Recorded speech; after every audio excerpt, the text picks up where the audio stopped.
When you think of a private jet, you probably picture luxury, leather seats, champagne, movie stars, Fortune 500 CEOs.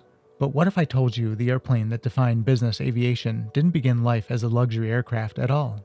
Its DNA came from a Swiss attack fighter built to operate from rough mountain airstrips, carrying cannons and rockets.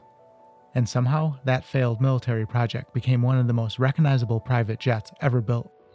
Most stories have another side. This one's just a little stranger.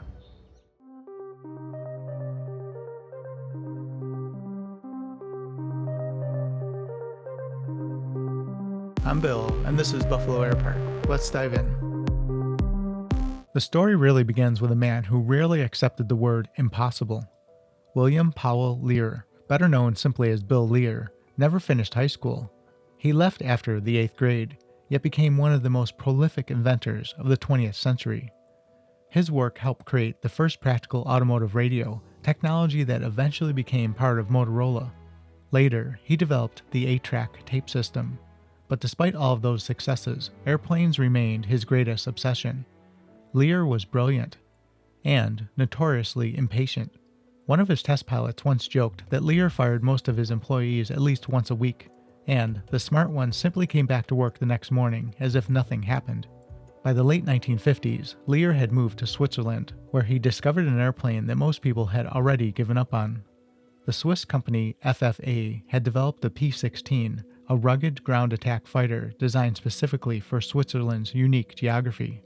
Operating from short runways surrounded by mountains demanded something very different from the fighters being built elsewhere.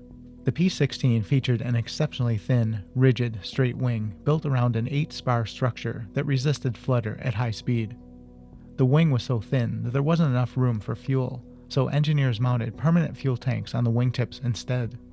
It carried 2 30mm cannons and even a retractable rocket pack beneath the fuselage. It was a remarkably capable aircraft. Unfortunately, it was also unlucky. After 2 prototype accidents caused by mechanical failures, confidence in the program evaporated. The Swiss government canceled production, leaving behind an advanced design with nowhere to go. Most people saw a failed fighter. Bill Lear saw opportunity. At the time, business aircraft were generally slow, heavy, and built more like flying conference rooms. Lear believed executives wanted something different, not bigger, faster, higher. He became fascinated with the P-16's wing and overall aerodynamic philosophy. Rather than adapting an existing transport plane, he envisioned an entirely new kind of executive aircraft, one that powered fighter performance while providing just enough comfort for a handful of passengers. His own company's board thought the idea was far too risky. They voted against it, so Bill Lear did something that perfectly captured his personality. He sold his interest in his own company to finance the project himself. He formed the Swiss American Aviation Corporation, or SAAC, and began developing what was initially known as the SAAC-23 ExecuJet. There was just one problem. Switzerland moved at Swiss speed. Bill Lear did not. Frustrated by what he considered endless delays, he packed up the engineering team, the tooling, the project itself, moving everything to Wichita, Kansas in 1962. That proved to be exactly the right decision. Working alongside designer Gordon Israel, the airplane received a more refined nose for better appearance, but underneath, much of the P-16's influence remained unmistakable. The sturdy wing, the wingtip fuel tanks, the robust landing gear. Power came from 2 General Electric CJ610 turbojets. Civilian versions of the engines descended from military fighter technology. The result became the Learjet 23. Bill Lear's obsession with saving weight became legendary. He once claimed he'd sell his own grandmother to save a single pound.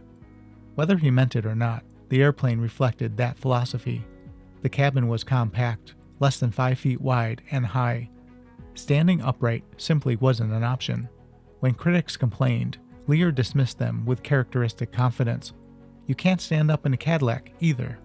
It was difficult to argue with the results.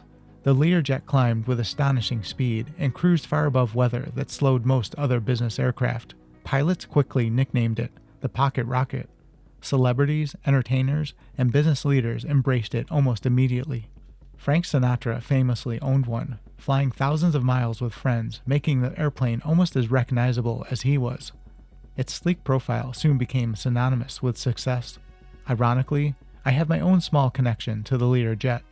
When I was about 7 years old, a friend of my father's flew one into Buffalo Air Park. My father was considering buying a Learjet to replace his Cessna 310, so we all went flying. What I remember most is that I don't remember much of the flight. The ride was so smooth that somewhere over western New York, I fell asleep.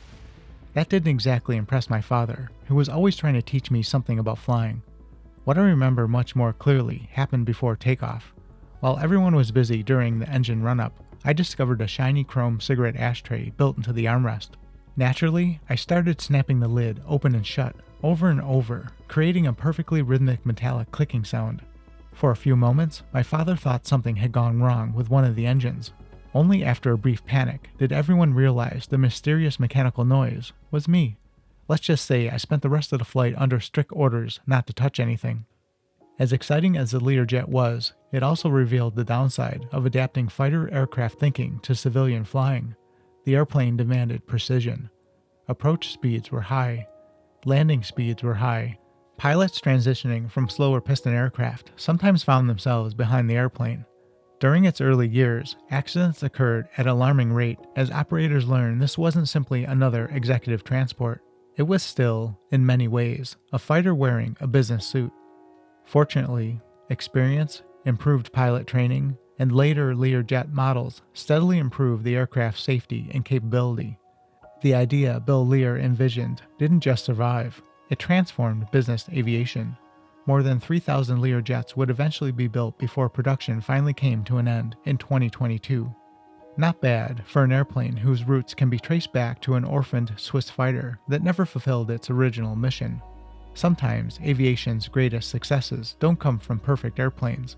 Sometimes they come from someone willing to look at failure and seeing something everyone else missed.